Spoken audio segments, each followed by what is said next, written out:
Inspector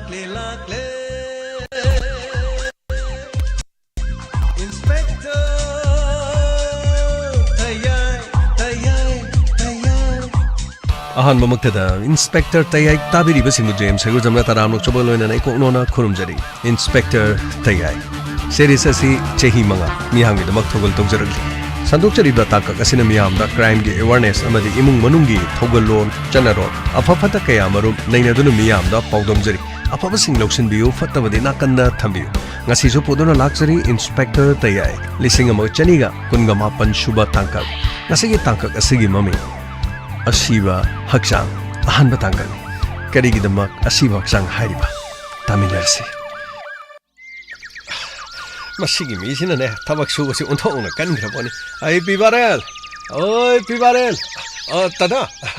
Yani Siding Simiro Siding Hadan Sanjiro Karing Nun Hibon and the Tori Tabaxibo So they don't get Tabaxe So Robin calls you Nati Nang Hector must me Tada Nati What do you know so me Sholu Yadrene Tada I couldn't so correct sober fader Haksang Sajil in Habitat Kungang the Polo Robani Tata Kari Upaidile Sudravadi Nom Dravadi Channing I turning I the Kariso Lerodo Sidida Ipaipune quick the Mokartamam Lavashu I give so more Tung the Lakadori was sing a sigi Hono Dravadi Punamak Karidi Togani Some Honoriva Havadonida Hey my cooling on we more Luhong Badi Panama Quire So he had a Kadi Korinunhe 2004 Hey Korinunhe so he Marie Mangabano Suroma Lane number Tada so this way Yang by Ava Yang Matang Honori Tada Dubo Mitadi Isadi Udre Adubu Isadi Shoy and Ugan have it Tazabadi Mondeli I can't hear Natana Banitada Pai Tanagadavan Tanagadavan Howziki Matam Sidibo Science Kijuk Nidana Karino Howzika Nimokugi Habedu Bukaria IBF Hybrocaino, taste tube baby gan, Migilam the Dimadu, a Kuyam Nanganabakret, I could give them the Machine Yo Roctribrocanino, Tada, Loini Yoravzanima from Sidasu. Mayamnane, young Danguinaba, Atuka Kanagumanadi, Masi Interesca Hena Lena Bazanida, Adubu Pai Electribadi, imitate Sao Nunova, Tongaton Lady Bupai sing a season Araga, Isamatandi, I saw it in a lane by a Yamakan Honor even. Like the late Travaso, Tada Karisokai did in our Pagi Masa lady. I'm a koi mayam lady was in the Sagagi lady Bangangsi, Karawa among the Torga, Lady Villan to Mayamsi, Loin if you talk Lori in it. Even up Pivare, Nangin at Tamoshi, Chaugre, Kungamsi the Hiner even in. Kanagumbo already. See the Nang lady Villan to Mayamsi, Loin yon talk le Harrigana. Art impal do home, got no line a lake with the Sudum Yaravanin. I quite tried this hill, Karapaidava, Karanungaidava, Impal Kaba Haidana, ha. Pomnamaxia, no, I know Hundoklam Leharaga, Hector Chatna Kribanina, other Wibunga de, Mafama Senuk Sivanina Chati, Nata, Kona Chatpagiwakan Kalibra Nivonamo. Kadahidino Tata. A queen of Isagi Ramdam, Isagi Kurino from Tapambo, Hundok Bahunati. Matangi Matamna, Hoi, Lake Tabayada, Tabak in Kangi. Mafamadu Dadum, Kama Leva Yuma, Malay Shukai Badiliti. Adabu, Tata. Ayu in a day, if I put a Pumasi de Quipo Polam Lavan. Mafamasiga quick at Sana and Nubagidama, Madukaram Hinga the Gabudo low in a Taklam Lavan. Impalda, Nungaina, Mafamadu the Yum Kate, Fazabas Hadana. Mafamama mean Sabo, Rabasu later than Nungaina Lake Tadige. Adabutada. Mafamasida in a funny basi, Impalda de Samaina, Aina. Low Uribo Colibasi, Amatayar, Hoine Bungo, Kashampa the Katai, low Gani. Tada, Achumani.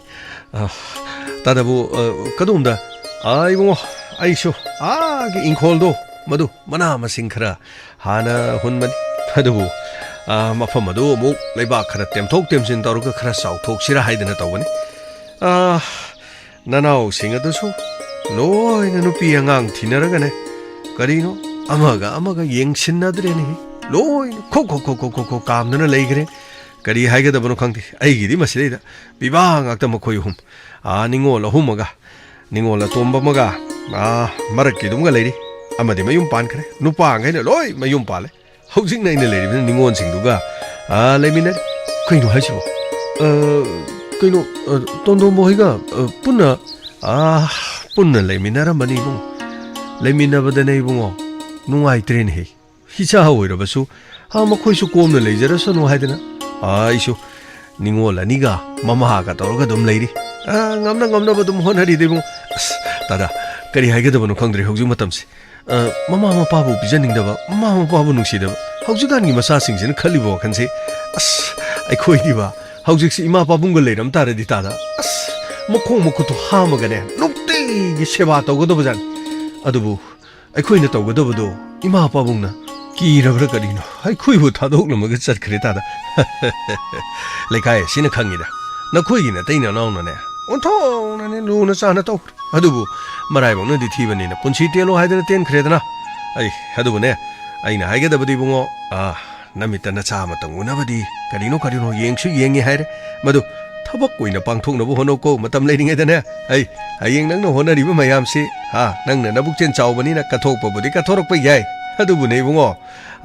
Shagi Cha, Hebedum Tangle, hold of Divungo. Hey,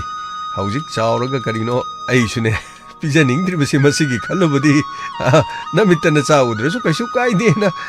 Amarom, nobody hiding of an Adubune, Ibumo. Amatang ni Honava yaring, the Honohe. I am no polo drobasu.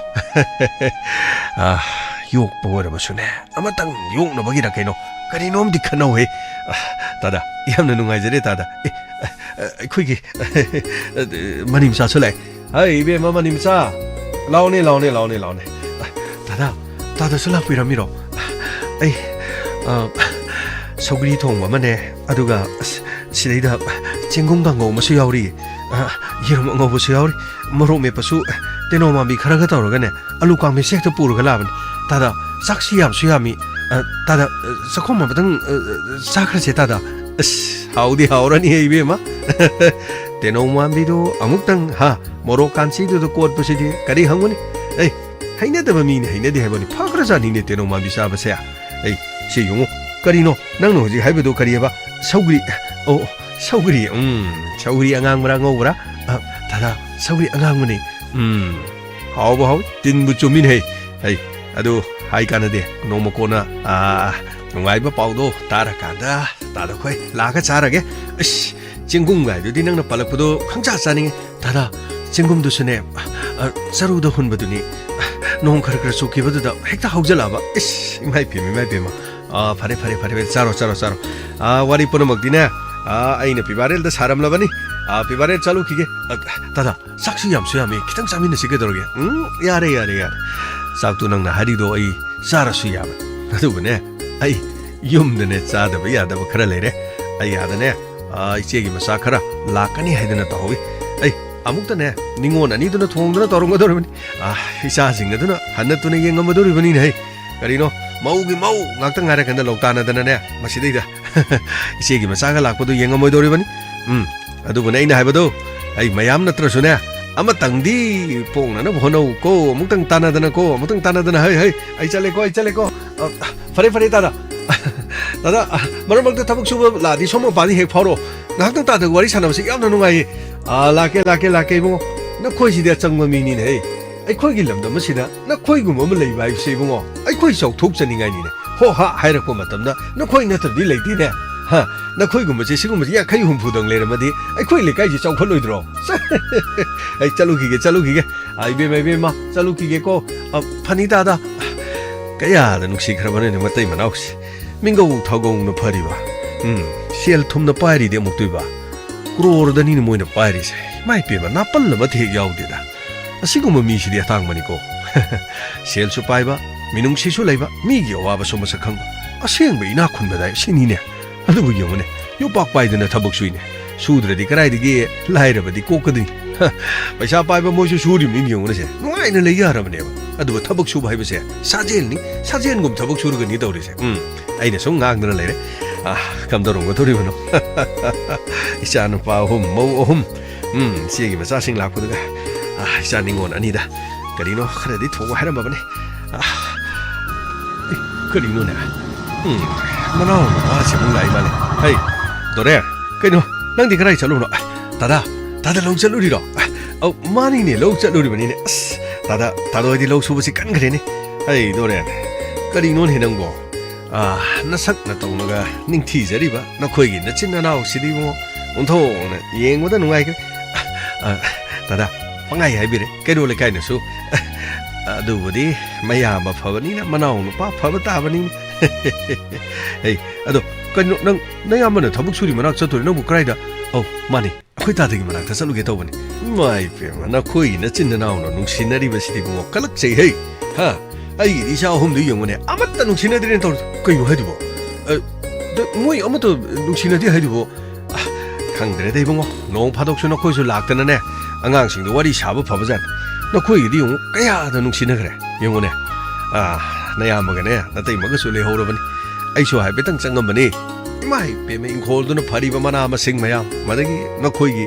na ya ba na mi ko miram phari ba na tai ma du na maro lama ma khoi gi hek wali ba hai ba bu ne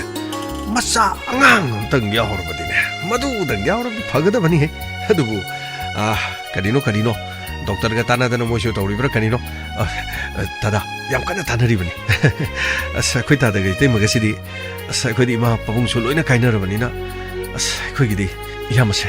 ima ga pabung ga sang na khoi na ne sol go ning jari bani hai madu gi da madu kai ba ya ba na te ne bungo madu ni ko khwai da gi maru ri ba se ai na chin na naw yong nang la dum sen khar ga thoi na yam ba su puna bak si ai ado nang na tai mo khoi ga di yungo khana chai na ba ga di to go no as kadai de gi no ta da akhoi di khana chai na ba du gum da li te akhoi di yam na hai ga ga lo re adu ga ne yam na hai ba khodi mo akhoi na pang to adu ga masini ai na pam ja ba pare no mo ne no gi ne yam na su lau sak sa se hojik so mo to ba ne khudang pai din sing ni ko es thong no pe le hi mo ai adu ai chalu ki ge yum da ne anga khara la ka da ba ni ai gi di ne mau mayam do yeng chan na da krak lau le ram do ri ba ni ai adu ai chalu gi ko fare ta da ai khoi ta chong na tam ta chalu gi o chalo ibung noi nungsino ko kaina ba ya de ko fare ta da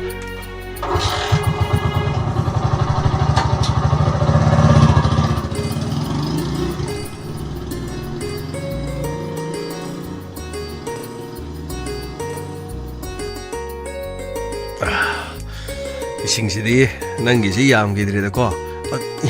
ada khau du yauri kari gi no sing ko na roi no wari ro tabok chu bani ne sing do horen khare am thang ning ga ne na taw bani da si hana ta piro ai khau du gi lok tho gi yani ngai khong ai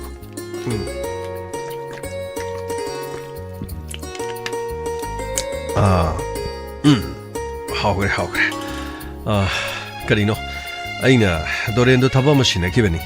tabok tu bu sat khraba jala ngasai ngan na tabok tu sat khraba ni fare ai naw se maha ma lei bagi ai ngon do kom jari bani ada thobu thore da tu ada lak pulai ma khong si yang graba hai gi bagi ne tabok sat pang tu ko jin ta jo loina loirame adu ga ne mamang gi sahi gi su loksan do pirak ta bani adu handak tin loksan pi da ba yaro ayu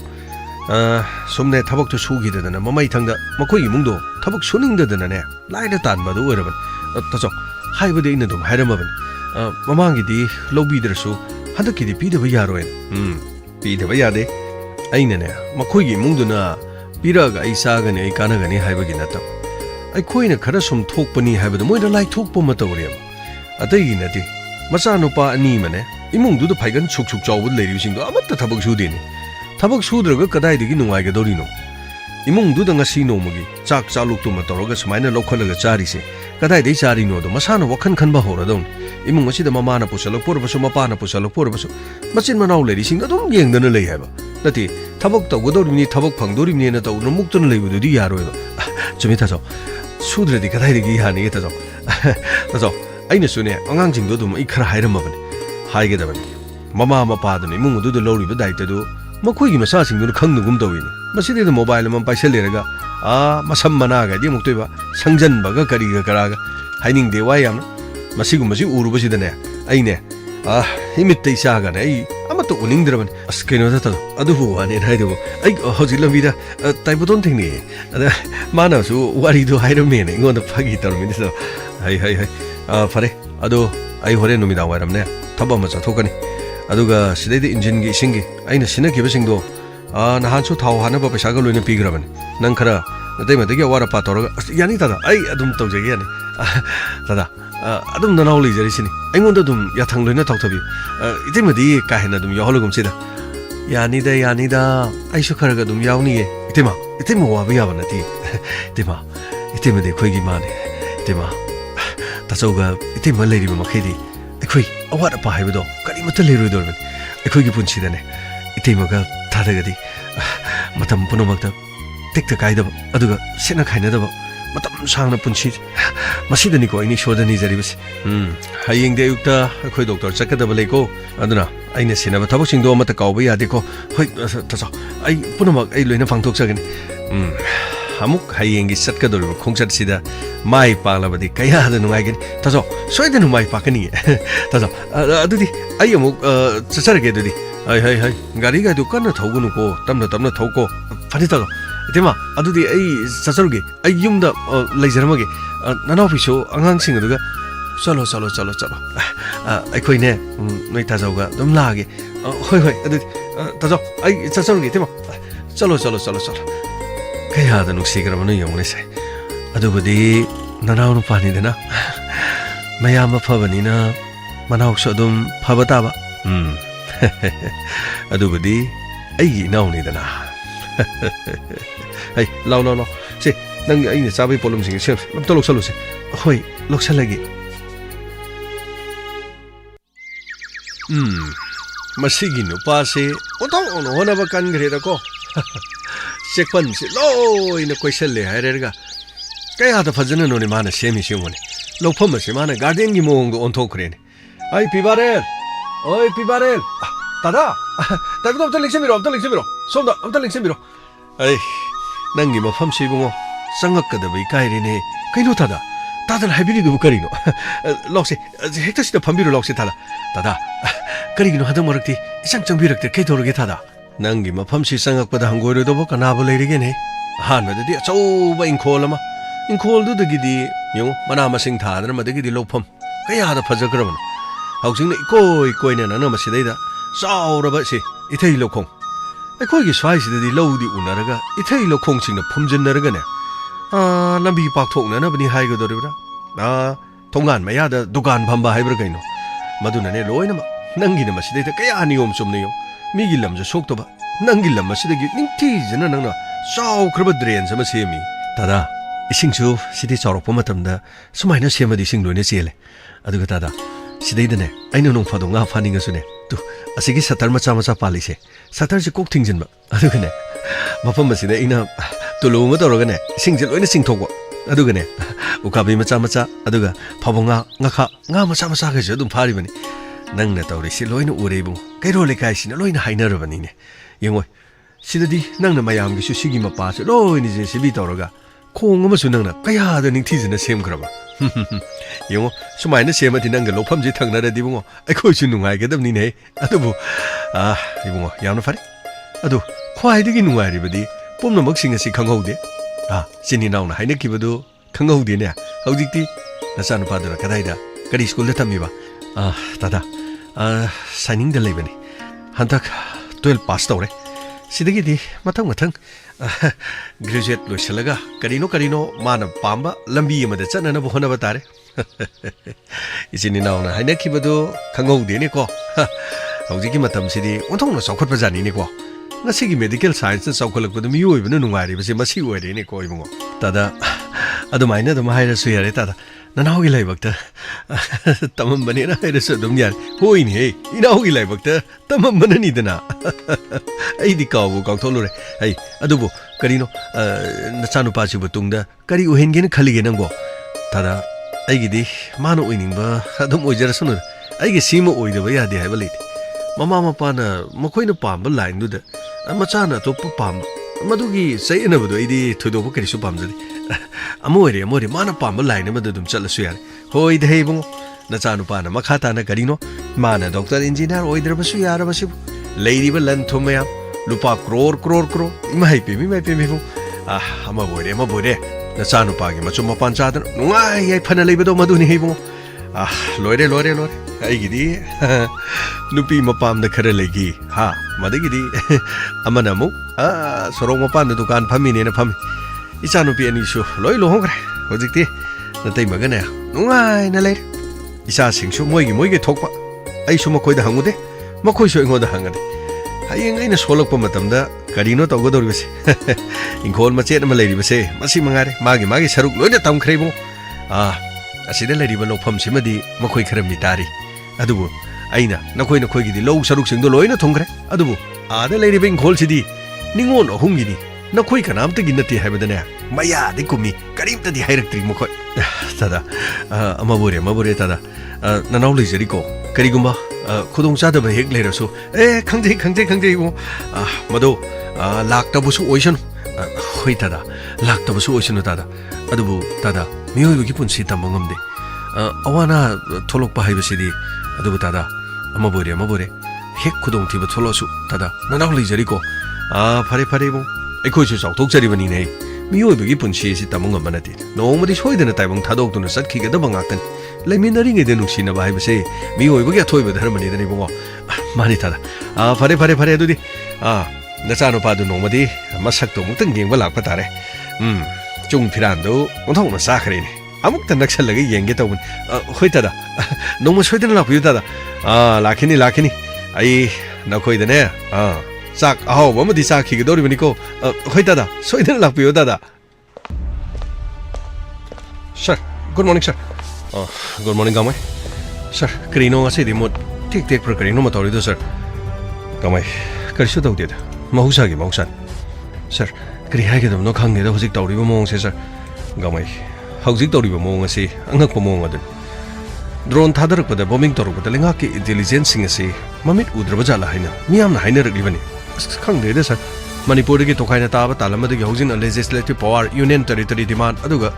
kari no makhan makha me amuk ta le de sir matam kharagi mamang dano mai makhol taru dre na taw tampaka taina ba chingi saruk tigi aduga tonga makhul singgi no mai he kapsilapa ano wa thong budi amanati amarom da history ligi matung adudagi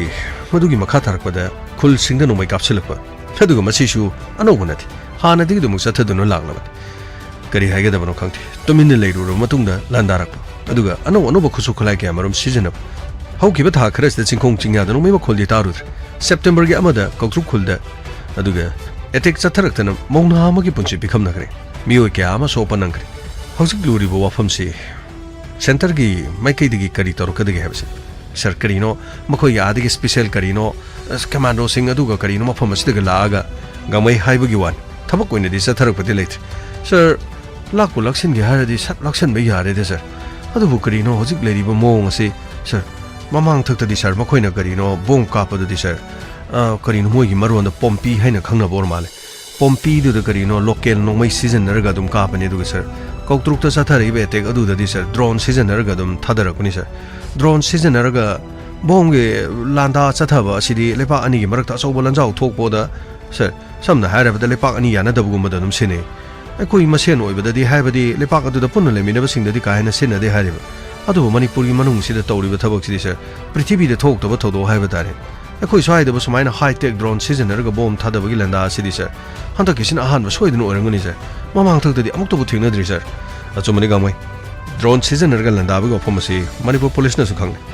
landa adu da ningthina training torba professional sing amadi technician tonga ba expert ke yawbagi mami su police ki maike di phongdo polek haujik social media da viral chali ba video sing manungda Myanmar da drone season narga landa ba gi video mayam ama yawba mayam unar signalingai oiba wafam di manipur da tha tara truk helalaba irang asida hek thorupodagi Myanmar da gi sangsilukpa tonga ba miyu sing aduna drone season narga kautuk ta landa da misi mina nanghan kiba aso open ke ama yhon kiba se mayak sing apogum tawre kari haiga da no khangti haujik leribi intelligence agency sing kari mata khanghodrabra makhoi khangna tumina leselabra acho bo hangmadi miyam na hangbori tambakilam da thopa thodok sing khaktama intelligence sing pau phanglabra chingdadi intelligence fail oirabra adurabadi tonga ba intelligence ki branch leribi sing asi leirubugi kari kana gador security force no operation chathabagi matamda wafam asi tampakilam da nomai phagatpagi oina yamana sado chingilam dagi nomai phagatki pausu itatadri kautuk to bom thadaba adu chamna hingjerbi khunja sing da landa ki baduda kautuk ko tainaba chingi mafam sing da central forcing amata deploy tawdrabra tawragana makhoi karigi thingdabana wafam sing ase miyamna yamna tatna hangli bo hang ꯑꯃꯕꯨ ꯑꯣꯏꯔꯦ drone ꯁꯤꯖꯤꯟꯅꯔꯒ bomb ꯊꯥꯗꯗꯨꯅ ꯃꯤꯌꯥꯝꯒꯤ ꯄꯨꯟꯁꯤꯗ ꯑꯃꯥꯡ ꯑꯇꯥ ꯊꯣꯛꯍꯟꯕ ꯍꯥꯏꯕꯁꯤꯗꯤ war crime ꯃꯈꯜ ꯑꯃꯅꯤ ꯋꯥꯔ ꯀ꯭ꯔꯥꯏꯝ ꯑꯁꯤꯗ ꯁꯦꯟꯇꯔꯅꯁꯨ ꯌꯦꯡꯁꯤꯜꯂꯒ ꯑꯃꯕꯨ ꯑꯣꯏꯔꯦ ꯋꯥꯈꯩꯅꯅꯕꯒꯤ ꯇꯥꯟꯖꯥ ꯑꯗꯨ ꯂꯥꯛꯇ꯭ꯔꯕꯗꯤ ꯃꯃꯩꯊꯪꯗ ꯐꯥꯒꯤꯗꯧꯒꯤ ꯂꯥꯟ ꯑꯁꯦ ꯃꯩꯔꯤꯛꯄꯤꯗꯒꯤ ꯍꯦꯟꯅ ꯃꯩꯖꯥꯎꯕꯤ ꯑꯣꯏꯅꯅꯕꯒꯤ ꯃꯆꯥꯛ ꯑꯃ ꯑꯣꯏꯔꯦ ꯁꯔ ꯃꯤꯑꯣꯏ ꯑꯃ ꯂꯥꯛꯏꯌꯦ ꯁꯔ ꯀꯅꯥ ꯁꯔ ꯃꯤꯁꯤꯡ ꯔꯤꯄꯣꯔꯠ ꯑꯃꯇꯪ ꯇꯧꯖꯔꯝꯒꯦ ꯍꯥꯏꯔꯤ ꯁꯔ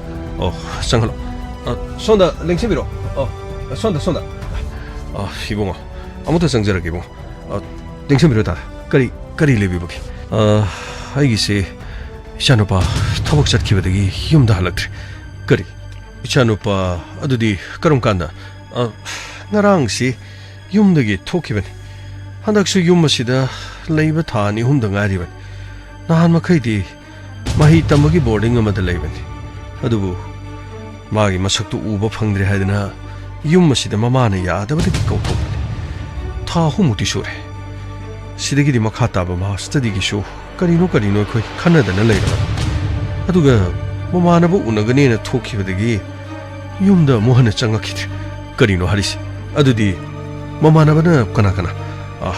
마마나바수 넘버부디 아이몬다 로이나 마마나바 싱어도 이나 파우르 마윤다 짤루리 마코이게디 팅나디 ꯑꯗꯨꯕꯨ ꯃꯍꯥꯛ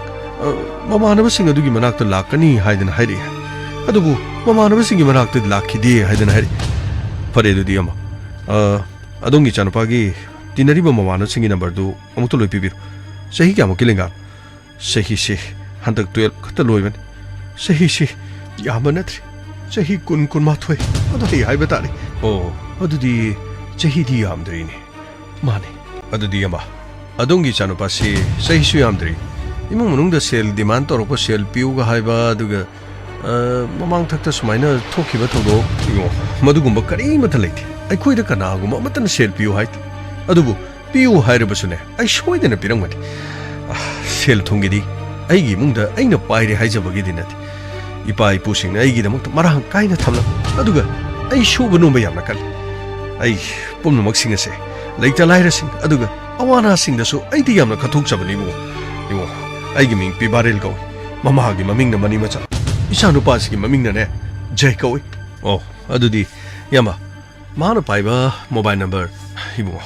마나 파이바 모바일 넘버도 아이 시에데 이르가 부자랄래 아두가 마기 포토 시데 폰다 시데 여우저레 이봉 신이 마기 포토지 또 시데 레레 이봉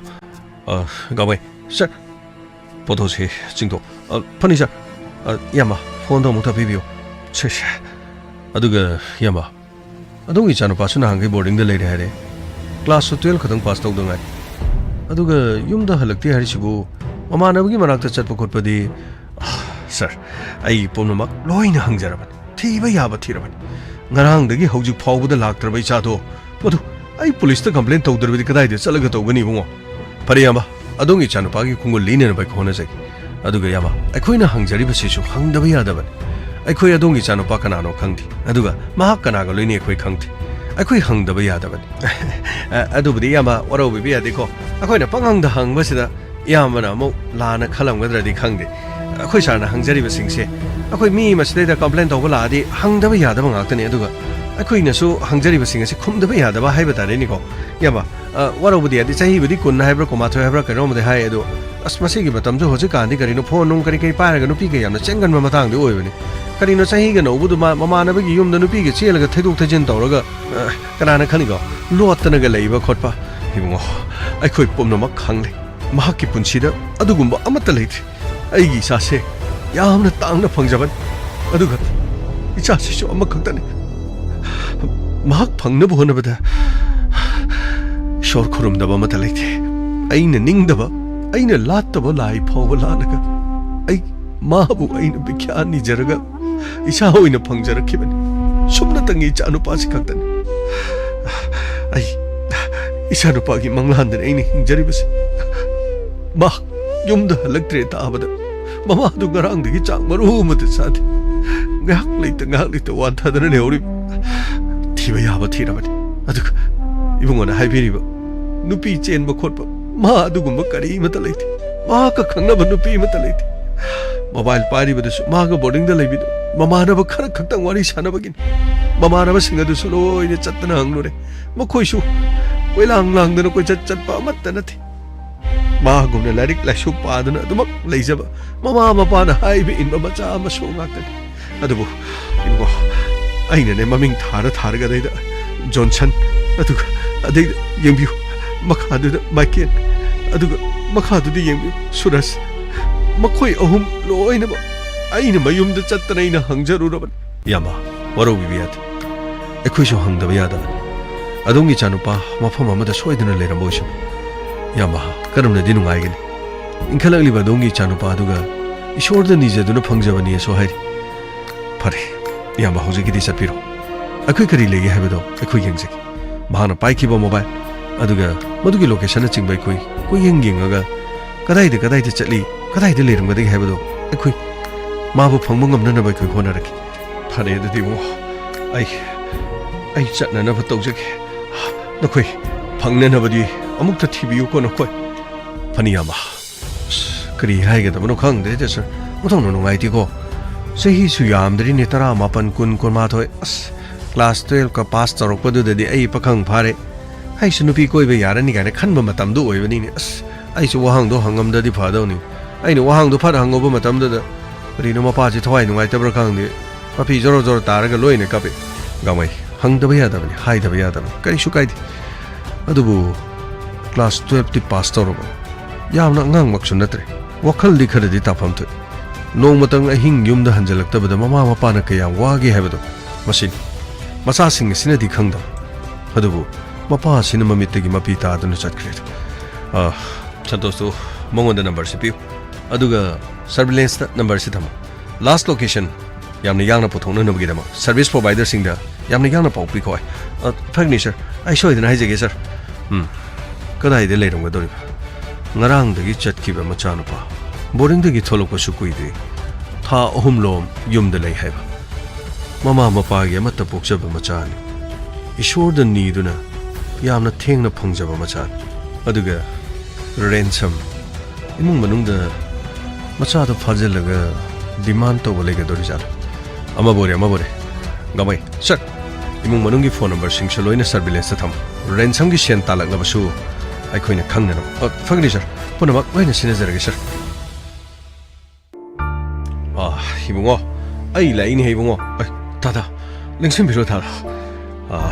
pibarel paw sita bada idi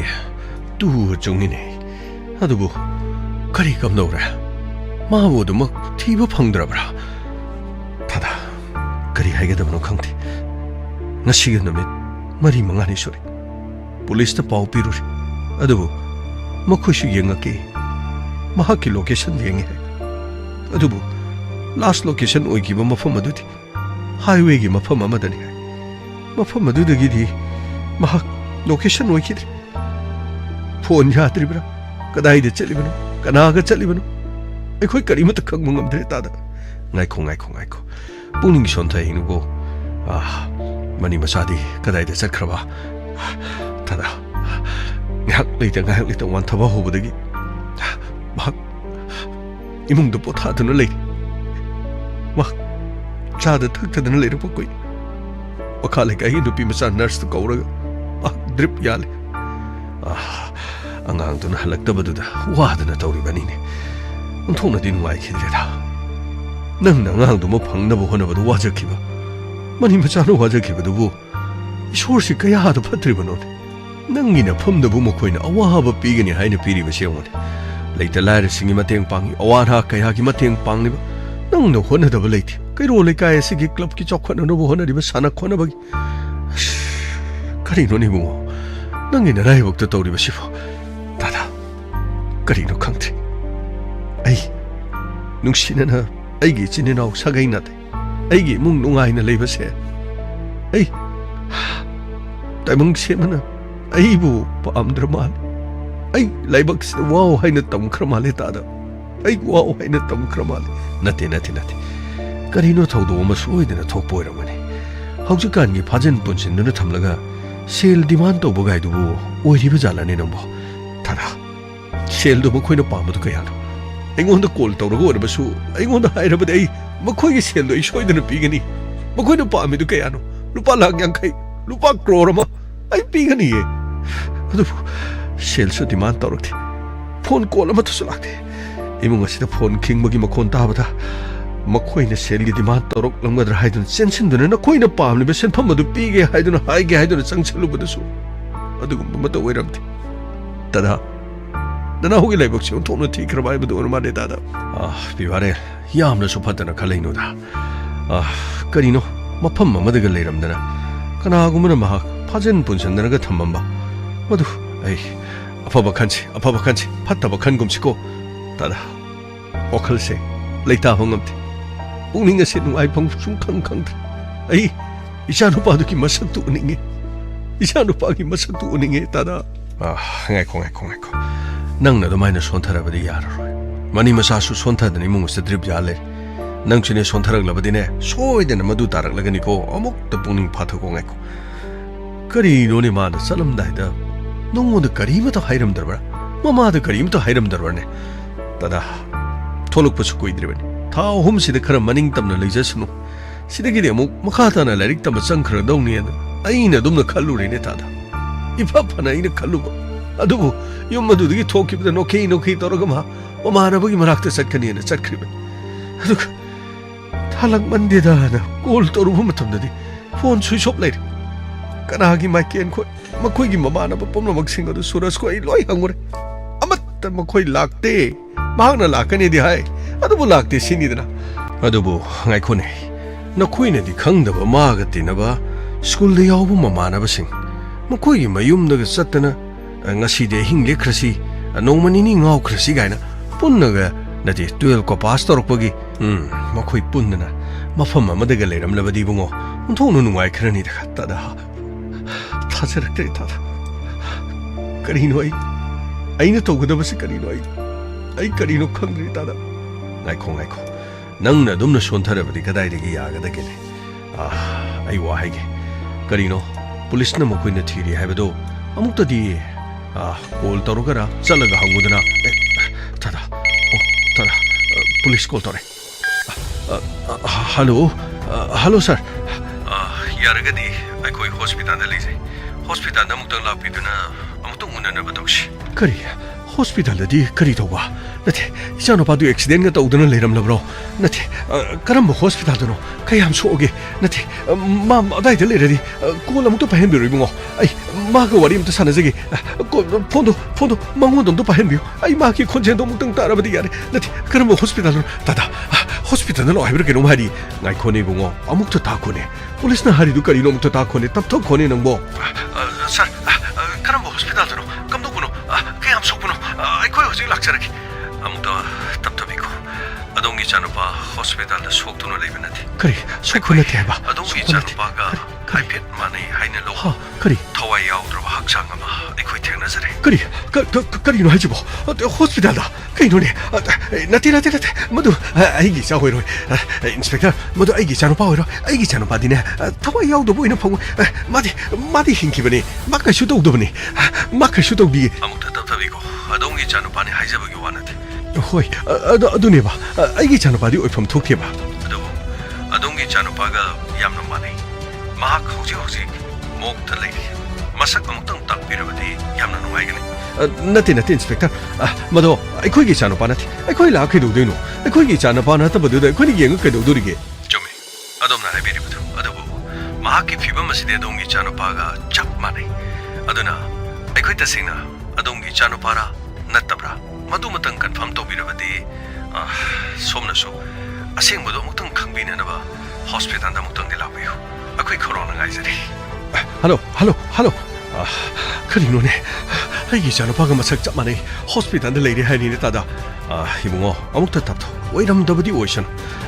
ꯑꯗꯨꯕꯨꯅꯦ ꯑꯃꯨꯛꯇꯪ ꯆꯠꯂꯒ ꯌꯦꯡꯊꯣꯛꯄꯗꯤ ꯅꯪ ꯃꯗꯨꯅ ꯐꯔꯅꯤꯅꯦ ꯏꯕꯨꯡꯉꯣ ꯀꯔꯤꯒꯤꯅꯣꯅꯦ ꯅꯪꯅ ꯄꯥꯈꯠꯂꯤꯗꯨꯕꯣ ꯗꯥꯗꯥ ꯑꯩꯒꯤ ꯏꯆꯥꯅꯨꯄꯥ ꯑꯣꯏꯔꯝꯃꯣꯏ ꯃꯗꯣ ꯑꯩꯒꯤ ꯏꯆꯥꯅꯨꯄꯥ ꯁꯨꯡꯑꯣꯏ ꯑꯣꯏꯔꯝꯃꯣꯏ ꯃꯈꯣꯏꯅꯅꯦ ꯍꯥꯏꯖꯜꯂꯤꯅꯤ ꯃꯗꯣ ꯑꯩꯒꯤ ꯏꯆꯥꯅꯨꯄꯥ ꯁꯨꯡꯑꯣꯏ ꯑꯣꯏꯔꯝꯃꯣꯏ ꯗꯥꯗꯥ ꯄꯤꯕꯥꯔꯦꯜ ꯑꯃꯨꯛꯇ ꯇꯞꯊꯧꯅꯦ ꯅꯪꯕꯣ ꯅꯆꯥꯅꯨꯄꯥ ꯑꯣꯏꯔꯝꯗꯕ ꯑꯣꯏꯁꯅꯨꯅꯦ ꯑꯗꯨꯕꯨ ꯅꯪꯅ ꯌꯦꯡꯉꯨꯗ꯭ꯔꯕꯗꯤ ꯅꯁꯥꯗꯁꯨ ꯆꯤꯡꯅꯕ ꯑꯃ ꯁꯣꯏꯗꯅ ꯂꯩꯔꯅꯤ ꯑꯃꯨꯛꯇꯪ ꯆꯠꯂꯒ ꯌꯦꯡꯊꯣꯛꯂꯨꯔꯒ ꯑꯁꯦꯡꯕꯗꯨ ꯈꯪꯕꯅ ꯐꯠꯇ꯭ꯔꯣ ꯅꯆꯥꯅꯨꯄꯥꯗꯨ ꯅꯠꯇꯦ ꯍꯥꯏꯕ ꯃꯗꯣ ꯁꯣꯏꯗꯅꯃꯛꯁꯨ ꯅꯆꯥꯅꯨꯄꯥ ꯑꯣꯏꯔꯝꯗꯕꯁꯨ ꯑꯣꯏꯁꯅꯨ ꯑꯗꯨꯕꯨ ꯅꯆꯥꯅꯨꯄꯥꯒ ꯐꯤꯕꯝ ꯃꯥꯟꯅꯩꯅ ꯍꯥꯏꯔꯕꯗꯤ ꯅꯪꯅ ꯀꯔꯤꯅꯣ ꯑꯃꯨꯛꯇꯪ ꯆꯠꯂꯒ ꯑꯁꯦꯡꯕꯗꯨ ꯈꯪꯗꯣꯛꯄ ꯌꯥꯏꯗꯅ ꯂꯥꯎ ꯆꯠꯁꯤ ꯂꯥꯎ ꯅꯩꯍꯥꯝꯃꯒ ꯆꯠꯁꯤ ꯂꯥꯎ ꯅꯪꯅꯦ ꯂꯥꯎ ꯑꯩꯒ ꯆꯠꯂꯒꯅꯦ ꯑꯁꯦꯡꯕꯗꯨ ꯈꯪꯅꯕ ꯇꯧꯁꯤ ꯂꯥꯎ ꯗꯥꯗꯥ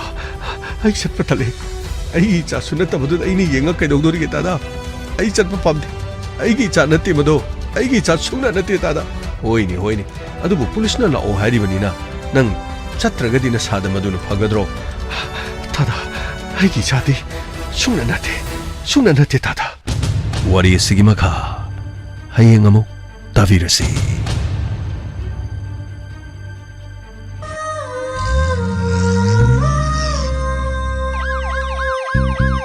Lakle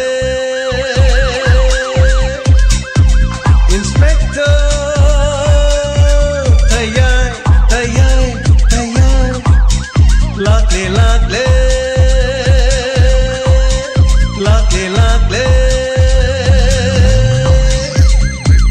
Inspector Tayai Uthanaba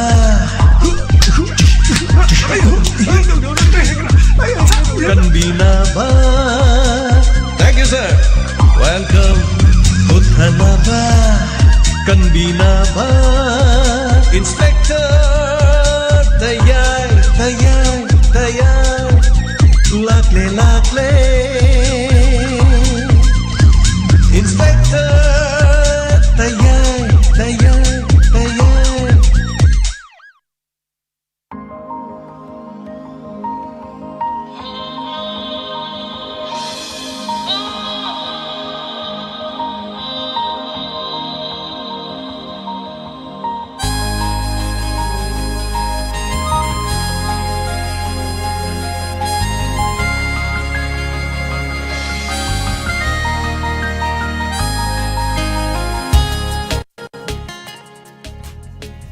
Hanana thagacharing asigi Inspector Tayai lising amaga chaniga kunga mapan suba tangkak asigi tangkak kamdoboge anoba wari ni ASHIBA HAKCHANG yamna nungsiba wari amakhakne haiba tare aduga wari se true story degi kitang hapchan ma hai tare ko mapen da kari da hapani do sengba wari ni aduna mihat me pun amadi oire adubu wari se nungsiba wari madi oigedoi ni aduga makhade taminasi hayenge sarok to yamna pangsang sang wari nati aduna Thank you so much. Kasigi punamakta ahanmada Diamond TV gi mapong numit haijaba tare ngasi se hojik oire haiba tare September gi tang mari ngasi mak Diamond TV gi mapong numit oire aduna mapong numit lakpada yai faba punamak sabi mapu gi mafam dagi khoi nizari mayamno supibi always thagachari ngasi haiba numit sidagi ne khoina TV channel de yaujaki ba chahi ani chap chajare ngasiga Miamgi TV channel loina matik chajadrabasu haita koi chasing chalsing inausing miang hona jarok pa hibatare punamakta yai faba du nijari miamna support tobiu numidang wairam haying hibatare haying adinga sigi haitare hojik nongalam hek nongalapagi numidang wairam da wazadana bi laisram aduga waza singlen vaishnav Te panelist mayam hai batare yai famangol pibi na numidang wairam da program ama tawjaraga khoi mayam do live pucharok na bohona jage aduga thoromasi maibel singa tawro khoi chaungna tawjabadudi lepak irang leibana khoi tawjaro roi punamak samjanjara kanna hona jarage aduga mathangi kitang irang nemak pokanda soidena makki khoi thorom amuk maibel sing mayam promise chelga pangthok pamaro mapang singo ngambo oijage Anana thagachari ngasigi wari da pibirakpa comment macha kitang tentang na pajage thagachari hanana sila loitong bom thagachari wari nungaira kanda loikhre na takpirakpa thank you so much hoi wari minani phukaki wari ni nungti ge hona jariba anana thagachari madam Renu thagachari daga Monica wahengbam thagachari wari nungai takpirakpa ngangbiton thagachari Sir Diben Maitai thagachari Victoria PS thagachari Sayoni Koman thagachari Duga Diben Maitai thagachari Bem Chaning Thauzam thagachari wari makok da itahodre so in tabisi thank you so much wari anobo urakpani sagalakpa haiba tare aduna Tagachari Rohia Sarma, Wari Nuaina Takpirakpa, thank you so much. Coraja Memi, Tagachari, Tangna, Pangjaba Machanapa, Wedamadi, in a Tapiri. Anyway, Kariway, how do you mean? I say the in the way now, Tagachari, Ibomsa, Yumnam, Tagachari, Aduga, Trilok Chan, Tagachari, sir, thank you so much. Haying Iba, Tari Mayam, Singmani, Noyon, Tagachari, Aduga, Monica Wahingbam, Wari Nuarakando Kreyes. Chong Tham Manishwar Singh Thagachari Aduk Chakan Sakan Biriba Kari Thagachari Haying I never knew either. Thagachari Wari Matang Yada when any have a die. Robbie Marang Tem Thagachari Haying I mean never tabni yes. Thagachari Lalita Yankom Thagachari Wari Nuaise Siba Hakchang Kanawiram Gudoriva. Makanga Serena Tapiri Tagachari Kom Ram Prabhavati Tagachari. Thank you so much, great talented. May God bless you, Tapiri. Thank you so much. May am so Fabaya Fabapuno Iminasi. Noyon Tongam Tagachari, Ngamwiton Tagachari, Madam Benodini Tagachari, sir. Sivadukana, Urangodoriva. Pibaril Gimacha, Urangodoriva. Tapiri. Tagachari Wari City. Behind me pun Wari Nina Haitare, Kwasiki Wari Simade, Wari City Tongan, Wari Makalama Haitare. Thank you so much, Tagachari, Lalita and Com, Tagachari, Sila Loitongbam, Tagachari, Noyon, Tagachari, Triloksan, Tagachari. Happy anniversary, Diamond TV Tapirokba. Thank you so much. Jahi Anima Pung Chap Sana Fazare, Kangodi Komea Matamse. My told another Chatki TV channel gi Hajabatare, take a coin of Honazaroko. Matangamba, Ojarake, Matang Honazava Habatare, Hojik Jahi and Nisi de Coina. Kaziktan were Sumeang, Honazaris, another Matangi Chahida Mokaziktan, Matangi Chahida Mokaziktan, Mafama Habatare, Malam the TV channel, Mayamale, Quiggy TV channel, no one again with Tafawa. Pretty the lady with Mayam the Yang Manati, Adu, Quiggy channel, Sitasumi Yamasuyam Dresu. Radio ga punna 90.0 wahong radio ga punna chaminaba haibadare aduna thoramasimi am punama kuthangda sandokchabani asengmadi radio ni aduga radio gi sida khoina mi tholaga mi thokpaduna tv do ohanbani yam sengna hajara kan ada koi format se mayam ga khara manadi khara tonganjai ada tongan ma hawli be sudum phaida aduna all india gi radio khoina matau to mangamjabana chadi hajari ba usina mapini radio gi makok ni pumnamaki aduna masigi matungda koina kaji haitare koina khara amana khara menkalaga mapum phaba adugi mahi marong do khoi punna lokminnadana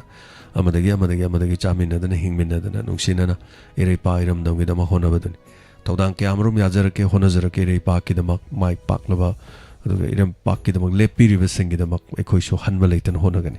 somla lapam thagachari Diamond TV gidamak yaifa mangon pibirak pa thagachari soba Wahing Bam Sobita Tagachari Yafamangol Pibirakpa Adugidamak Hanana Imamani Tomia Sem Tagachari Nauren Kavita Tagachari Torem Dhamen Tagachari Hanana Aduga Madam Ibem Cha Tagachari Diamond Tubigi Mapon Milak but they had a Panyao than a Matam Shang Togol Tobungam Boy Biona Yafamangol Pibire Tagachari Aduga Songtamani Sor Pung Kaya Deno Hybormala Pung Kaya Pung se haying numidang wairam haitare.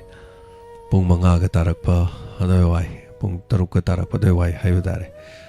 Odai to toksa gadabani. Tagachari Monica Wahingbam. Tagachari isay yang ba hauragi isay haisi. Toparadi khangre Monica Wahingbam. Akhoi go ina di hani maibel sing isay tobudo haying iti tokjararo. Kaino dale paki rang ada sina mayam yawani isay nungmai toksandana tobudo nungai treduna haibadari sida isay khara thari su lebang ning isay thaona ngangai thalini yamna lang mo khotba tobu su yada ba thorom tobu su yada ba aduga koi yam wana khangre internet thingjan ba aduga koi gi channel sing dai tar entertainment program ju tha tare ni pa ne koi tha dana leiba koi channel loina downfall loina handagi madudagi inspector tayai tha tare chanto udabada Ta taret ki matung inspector TAYAI santorok padadi lore tabi na balita dana mi punamak lan gi lang akan wari ta na bakana leirun tono wana hona kharjani aduna hojik mi lising kun kunthra nifu kharir ka yaujare aduna thank you so much thagachari crime update aduga adum hona jarake mathang anoba mong anoba style aduga doctor kolkata gi case asigi update mayam la abani namit humni update na pairaga leire tamning bana su mayam da aduba ai semungam dre hayeng gi thabak sidang loisalaga ai hangchetti soidana update mayam da tahanna bo hona jage anoba report sing kharalae aduga khangbu su mayam yaubiramani aduna koi imaibel sing da puning lok sing oina ba haiba tare ko thagachari hana naurem kavita ibemcha thagachari motum promila thagachari sanjarmam tombishana hanana thagachari rani balalik sang tem kuraiza memi thank you so much thagachari motum promila aduga noyon thagachari hanana yaifaba pibirokpa sigidama kunjarani nong tombam thagachari aduga robi thagachari yaifama gol pibirokpa indoinam thagachari Shila loitong bam thagachari sir wari se lale bi se isano pi phajana sakpa heire thagachari sahan biu isa so nongma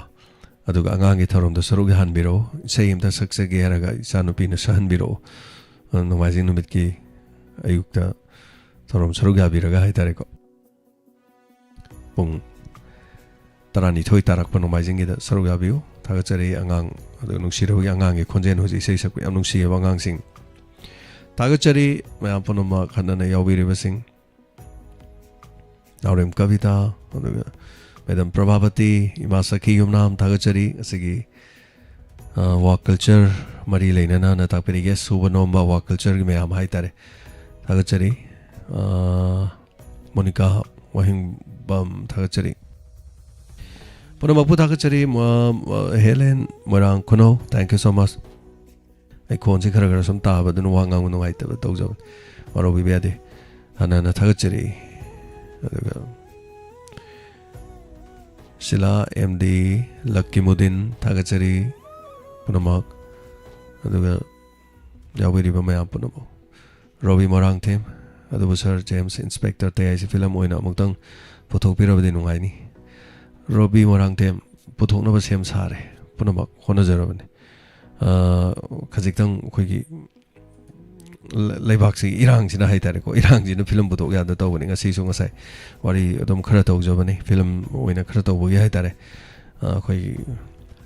itaw afau na hari ba khoina puthok godori ba film si han bagi sarom puthok godori ba tu puthok ko si itaw afau no music mango daina sina thoe aduga khoi mathang tawri aduga khoina tawjagadu film kangbu du gisu handaki hapta asida film ama release tawna ba tawba khoi yaw film nate aduga tim du gi haitare adu bole pak irang lakpani no film se mo release tawroi dori maramdi awana leira kana kana film yengani aduna modu wi kai khona jabo ino kharaga loi ye thoknari so hona jarake thank you so much sagachari monica thank you so much na de yektene khoi me punna lemina se sir Deven thank you so much Nandu Kumar sir thagachari Lalita Pisak salam thagachari Mike Pangna hona jarake me am su ye fa mangol pe biba thank you so much IDC udre gara loi chen mani na haitar thank you so much ma'am lo sinjana ba yaba log jage sanduk chari batharom si matang asida 90.0 wahong radio loinena Diamond TV ki program se lo sinjaba gi tanjadu yore aduga ice com da sanduk chari ba Diamond TV SK TV de yore ba Diamond TV Elite TV de yore ba Diamond TV di makhata na dumak sanduk sakhi gani hauji ki damak di me apana mak gi laptop chana ba yaba log jari afaba yai fabo mina se ngasi thengnari basugum haying so tek ta kaidana thengna mina se ponamapu yai faba faba pizari thank you so much ma'am sanale pakiram dam kanglei pangna yai fare kurum jari